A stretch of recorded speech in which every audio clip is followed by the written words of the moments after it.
are the tools you will need. You will need a sifter, a grater, a wet measure, which would be at least up to a half cup, you need 1/3 cup, 1/2 cup, and 1 full cup, a rubber bench scraper, a stainless steel bench scraper, 1 stainless steel whisk, a 1/4 teaspoon, a 1/2 teaspoon, and a full teaspoon, a medium-sized bowl, and also wax paper and a sheet pan. For your ingredients, you will need 2 cups of flour, a 1/3 cup of sugar, 1 teaspoon of baking powder, a 1/2 teaspoon of baking soda, 1/2 teaspoon of salt, 1 stick of frozen butter, a 1/2 cup of your garnish, in this case white chocolate chips, a 1/2 cup of sour cream, and 1 large egg. Also, be sure to preheat your oven to 400 degrees prior to this. To begin, you should measure out the 2 cups of flour, which you can use a butter knife to help you level out the flour in the measuring cup. What you do is you take the butter knife and you kind of smooth over the flour, and then you tap it along so that you don't compact it in, because you want some air to be incorporated into this.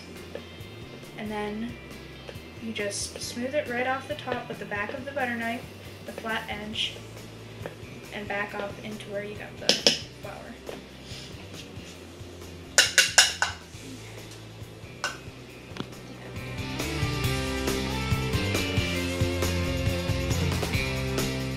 Now you measure out your garnish, which in this case, like I said, it would be white chocolate chips in the 1/2 cup measure. Of course, it doesn't have to be exact. If you like more chocolate chips or less chocolate chips, that is up to you. But one thing that should stay constant, especially with like chocolate chips as a garnish, you should take a little bit of flour, just a pinch of flour, not too much, and sort of coat them in it, because it keeps them from sticking or sinking to the bottom of the dough. And this is for not just for scones, this is for pretty much like any baked good that you have that you're trying to put chocolate chips or any kind of garnish in. This of course does not apply to frozen fruit, which would be blueberries, or raspberries, cranberries, etc., etc. If you are using frozen fruit, you should not thaw them before you put them in the dough, because if you do that, then it'll make your dough purple. Okay.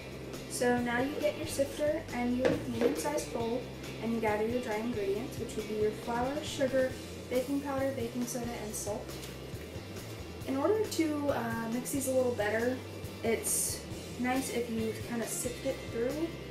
So what I do is I add my my flour first, and I just kind of sift that through. You can, alright.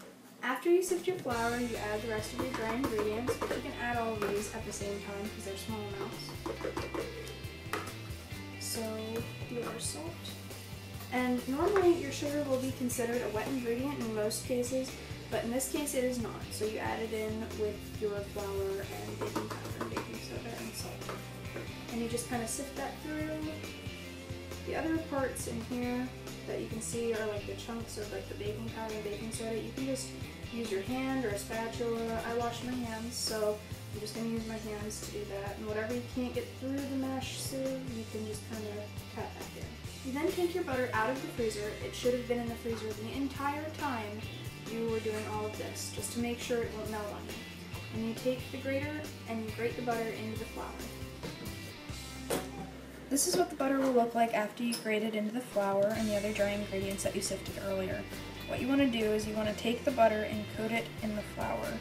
And then you want to take your hands, or you can use a pastry blender, but I prefer using my hands, and make it into a coarse meal kind of consistency. This is what the coarse meal type of consistency should look like.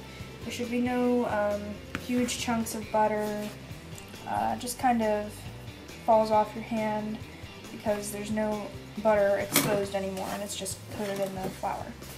After this, you take your garnish, which in this case would be the white chocolate chips, and you add it in, and you mix it so that it's evenly distributed. After this, you'll take that mixture that you had earlier of the egg and the sour cream, and you add it in like so. And since I'm going to be using my hands anyway, I'll just do this. And I'll put that in there, and then you take it, and I try to fold it over the sour cream and stuff so that it's not too much of a mess. And then you just kind of make it into a dough. It'll seem like it's too moist at first, but soon enough it will get drier and it'll form a ball. Then you take your rubber bench scraper and you kind of scrape around a bowl. I already did this a little bit prior to this, but as you can see, the dough did come together and it's now in like a handleable ball. My butter did melt a little bit due to the temperature, so it is a little more wet than it should be, but it won't affect how it bakes at all. It's just the consistency right now. Now you just take the dough and you put it onto a floured surface. As you can see, we have our floured surface here. Don't just like plop the flour onto the table that you're working on. Kind of sprinkle it on and try to get a little bit of an even coat. I normally don't use a stainless steel table to do this because occasionally it can color your dough. However, I've never really had a problem with it with this kind of dough, so it should be okay. But I would definitely suggest a wooden or a plastic counter or cutting board for the future. You take your dough ball here, and don't forget some of the rest of your dough in there, and you just kind of add it onto the table like so. A little bit of extra in here. And then you kind of flour your hands a little bit just to make sure it doesn't stick to you. And you sort of pat it down. And what you're going to want to do is make a, like a cylinder, not a cylinder, what am I saying, a circle of dough that is about 8 inches around and 1/3 inch thick. So I'm not going to use a ruler for this, I'm just kind of eyeing it up, which is okay. But if you're selling these, then you would probably want to measure it like that, because specifics. Now you take your metal bench scraper, which has a completely flat edge, and what you want to do is you want to kind of eye it up from the center outward and cut it into 8 even triangles. You can cut these into any kind of shape really if you want to, but I prefer triangles because it sort of gets you the right amount and a more even count. So you just do that.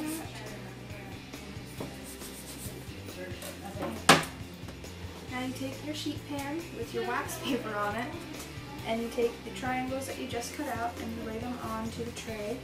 You don't have to smush them out or space them that much. They mainly rise rather than spread. So you just kind of put them on there. I have a certain way I put mine on just to minimize the possibility of them going together, which I said is limited, but just in case. And put them on like that. Like so. So then you take your granulated sugar or sanding sugar, whichever you have. I personally have granulated sugar. And you kind of sprinkle it over the top of these. Be sparing because these will be sweet due to the chocolate chips. But don't skim. And I personally don't like to get them golden brown. You can, but it makes them a little more dry and crumbly. So you just put them in the oven for 15 minutes and allow them to puff up enough. And what I normally do is I use a toothpick just to make sure the inside of them isn't raw. Alright, as you can see, they're finished. The tops of them have a nice crust on them, but as you can see, not golden brown. If you desire, you can also put glaze on these. which the ratio of confectioner sugar to water is about 2 cups to 1 cup of water. So 2 cups of confectioner sugar to 1 cup of water should get you about enough glaze to glaze all of these, and probably have some extra. You should wait until they cool to do that so that the glaze doesn't melt over them.